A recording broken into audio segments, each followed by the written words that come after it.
Chapter 2 phrase and clause. हम सबसे पहले हम ABCD सीखते हैं, अल्फाबेट सीखते हैं, लेटर सीखते हैं। उसके बाद फिर हम वर्ड सीखते हैं, जैसे ABCD इनसे मिलके बन गया कोई शब्द, और शब्द के बाद आते हैं सेंटेंस। शब्द को जो लेटर्स का जो ग्रुप होता है वो वर्ड्स बनाता है, और वर्ड्स का ग्रुप सेंटेंस बनाता है। लेकिन कई बार क्या होता है कि वर्ड्स का ग्रुप तो है पर क्लियर मीनिंग नहीं है, बट कुछ मीनिंग है। ऐसे भी नहीं कि गलत ही लिखा, जैसे फर्स्ट चैप्टर में आपने देखा था उल्टे सीधे लिखे हुए थे, लेकिन उनका तो कुछ भी मीनिंग नहीं था। लेकिन कहीं कहीं क्या होता है कि कुछ मीनिंग होता है पर पूरा मीनिंग क्लियर नहीं होता, तो वे कहलाते हैं फ्रेज। और क्लॉज क्या होता है ये भी इसके बाद बताऊंगी, अभी पहले इसको पढ़िए। As you already read that in previous chapter that the group of words having complete sense is called a sentence, but sometimes group of words have some sense but not a complete sense. कभी कभी शब्दों का समूह कुछ sense रखता है लेकिन complete sense नहीं रखता, तो ऐसे ये जो शब्द होते हैं ये फ्रेज कहलाते हैं। A group of words that make some sense but not a complete sense is called phrase. ये फ्रेज की डेफिनेशन हो गई। अब इनको पढ़िए। In the evening, on the tree, in the corner, on the table. We see above group of words have some sense but not a complete sense. So such type of group of words are called phrase. ये जो words हैं इनका कुछ sense है पर complete sentence नहीं है, complete sense नहीं है, तो इनको कहते हैं हम फ्रेज। फ्रेज के टाइप्स होते हैं, 4 टाइप्स है। Noun phrase, adjective phrase, adverb phrase, verbal phrase. Verbal phrase में ये जीरन फ्रेज है, इंफिनिटिव है, फिनिट है, पार्टिसिपल फ्रेज है। और उसके बाद आता है prepositional phrase. We will know them one by one. अब जैसे ये है, ये भी प्रीपोजिशनल फ्रेज में ही आते हैं क्योंकि प्रीपोजिशन से स्टार्ट है। सबसे पहले बात करते हैं नाउन फ्रेज की। A noun phrase is a group of words that have a noun और प्रोनाउन। नाउन है या प्रोनाउन है, it is used as subject, और सब्जेक्ट की जगह यूज किया जाता है। जैसे कि फर्स्ट चैप्टर में हमने पढ़ा था कि सबसे पहले होता है सब्जेक्ट, और जो सब्जेक्ट होता है वो नाउन भी हो सकता है, प्रोनाउन भी हो सकता है। तो हमने तो पढ़ा था एक वर्ड, जैसे sunrise in the east, the sun. इसमें क्या है कि ये सारा सब्जेक्ट ही है जब तक वर्ब नहीं आई। तो ये ग्रुप ऑफ वर्ड्स हो गया जो कि फ्रेज हो गया। ठीक है, कुछ सेंस है। मेरे भाई का मित्र, पूरा सेंस क्लियर नहीं है बट कुछ सेंस है, तो ये हो गया हमारा noun phrase. The student wanted to learn Sanskrit, ये प्रेडिकेट वाले एरिया में आया है, लेकिन ये भी नाउन फ्रेज है क्योंकि संस्कृत एक नाउन है।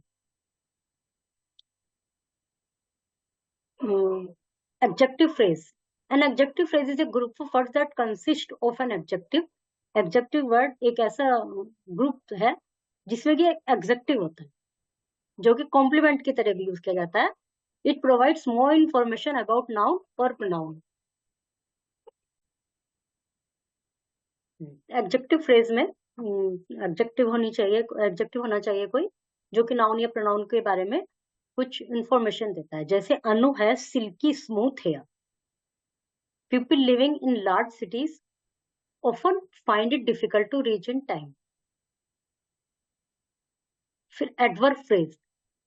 An adverb phrase is a group of words that includes an adverb and their modifier. It performs all the function of an adverb. Adverb phrase जो होता है वो उसके की जैसे वर्ब की विशेषता बताते हैं, वो एडवर्ब होते हैं। जैसे we are planning to finish our group project by the end of May.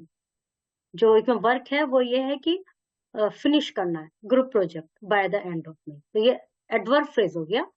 Letter this evening, शाम को, लेट में, my cousin and I have to plan to go to the park. Verbal phrase जिसमें verb से related हो। जो a verbal phrase can be use just like a verb, is consist of main verb and auxiliaries verb. Verbal phrase are used as following. Verbal phrase इस तरह से use किए जाते हैं। A finite verb phrase shows many choices based on tense, their type, and verbs in voices.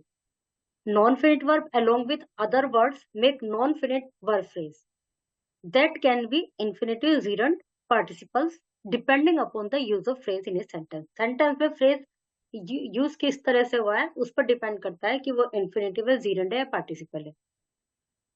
Prepositional phrase. A preposition phrase consists of preposition and an object. It relates the subject and the verb in a sentence. It is used to modify the noun and verb in a particular sentence. जो preposition phrase होते हैं वो preposition होती है, उसमें और object होता है। It relate to the subject, जो कि सब्जेक्ट को और वर्ब को रिलेट करते हैं। जैसे it was too hard for me to concentrate with the kids jumping around, मतलब मेरे लिए कंसंट्रेट करना मुश्किल हो रहा है क्योंकि विद द किड्स, किड्स के साथ जो कि पास में ही इधर उधर घूम रहे हैं या कूद रहे हैं। On the way to New York we caught of famous Niagara Falls. Pick out the phrase in the following sentence, name their type. इसमें से फ्रेज पिक आउट करने हैं और उनका टाइप भी लिखने हैं। यूज दिस प्रीपोजिशन फ्रेज, ये सब इनको अपने सेंटेंस में यूज करना है। उनको शुरू में यूज करें या बाद में यूज करें। जैसे in the evening, I get up early morning in the evening, oh I get up early in the morning, morning वाले का है, ये इवनिंग की बात चल रही है। I will play hockey in the evening, और इसको शुरू में भी यूज कर सकते हैं, in the evening I will go to the market. Okay, ऐसे इनको यूज करना। फिर आ गए क्लोज। क्लोज में क्या है, जैसे उसमें तो सब्जेक्ट भी नहीं होता और मतलब कुछ सेंस होता है लेकिन वर्ब नहीं होती फ्रेज में। तो कुछ ग्रुप्स होते हैं, लेकिन क्लोज में वर्ब होनी जरूरी है। जैसे bird is sitting, ball is there, book is there, ये क्लोज के रूप में है। A clause is defined as a group of word that include a subject and a verb. Subject और वर्ब दोनों ही इसमें होने जरूरी है, और उसमें जरूरी नहीं है कि वर्ब हो, सब्जेक्ट तो हो सकता है। एंड फॉर्म से सेंटेंस और पार्ट ऑफ सेंटेंस, जो कि सेंटेंस भी बना सकते हैं और पार्ट्स ऑफ सेंटेंस भी बना सकते हैं। जैसे ही प्लेज अपने आप में पूरे सेंटेंस है, बर्ड इज सिटिंग अपने आप में तो कंप्लीट है, लेकिन bird is sitting on the tree ऐसे करेंगे तो ज्यादा प्रॉपर लगेगा। The above group of words having subject and verb also, these are clause. According to their use, sentence clause can be different kinds. उनके use के according वो भी different तरह के हो सकते हैं, जैसे noun clause, adjective clause, adverb clause.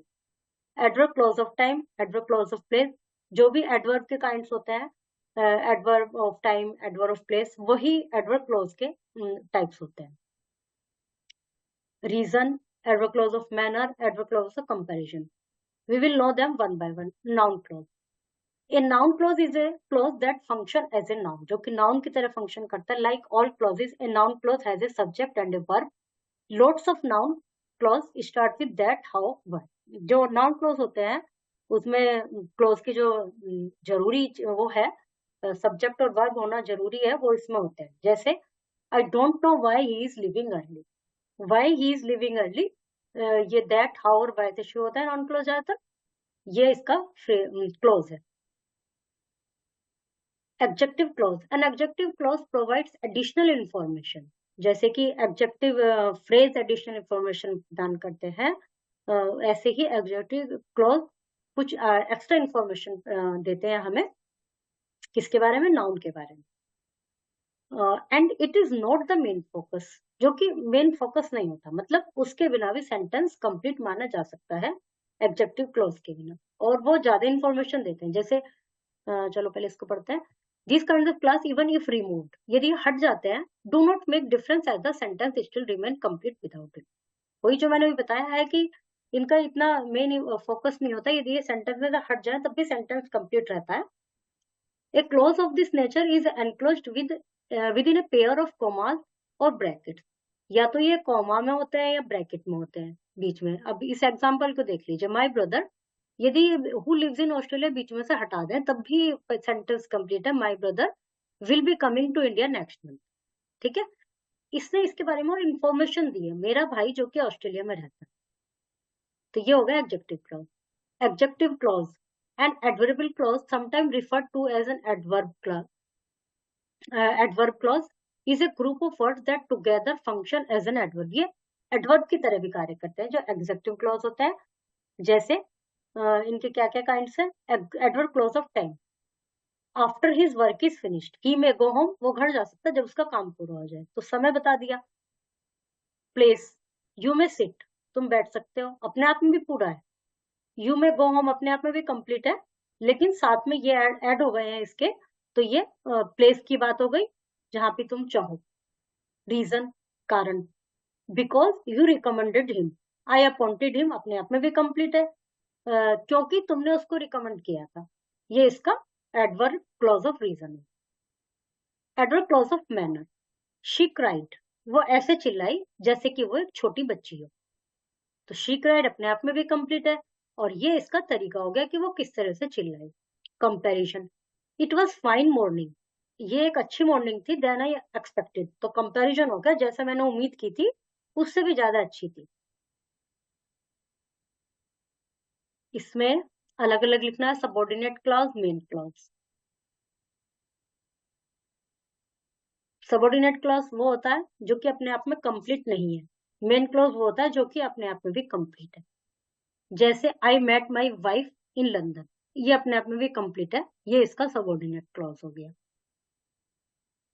Okay, सब इस तरह से होंगे। इसमें एडवर्ब क्लॉज ऑफ टाइम देखना है, एज सुन एज, ऑलवेज।